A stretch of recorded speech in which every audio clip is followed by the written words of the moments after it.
இப்பவும் சொல்றேன், 2026 2 பேருக்கு நடுவில் தான் போட்டியோ. ஒன்று, இன்னொன்று இப்பவே ரெடி பண்ணி வச்சுக்கோங்க அந்த அறிக்கையை. எப்படி? மக்கள் தீர்ப்புக்கு தலை வணங்குகிறோம். 5 வருஷத்துக்கு ஒரு வாட்டி பழக்க தோஷத்தில் ஒரு அறிக்கையை ஒன்று வெளியிடுவாங்களே, மக்கள் தீர்ப்புக்கு தலை வணங்குகிறோம் அப்படின்ட்டு அந்த அறிக்கையை வெளியிட்டுட்டு இப்போ அறிவாலயத்தில் போய் ஓடி ஒழிஞ்சுப்பாங்க. இப்பவே ரெடி பண்ணி வச்சுக்கோங்க அந்த அறிக்கையை. எப்படி? மக்கள் தீர்ப்புக்கு தலை வணங்குகிறோம்.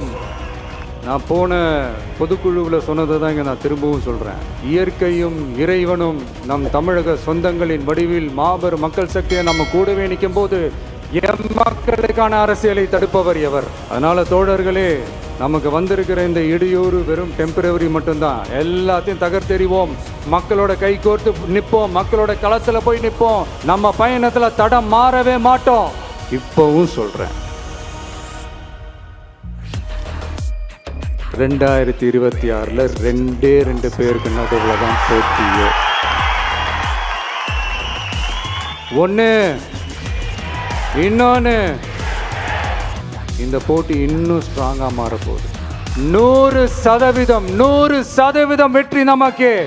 வாகை சூடுவோம், வரலாறு படைப்போம், கான்பிடண்டா இருங்க, நல்லதே நடக்கும், வெற்றி நிச்சயம். மீண்டும் சந்திக்கும் வரை நன்றி, வணக்கம்.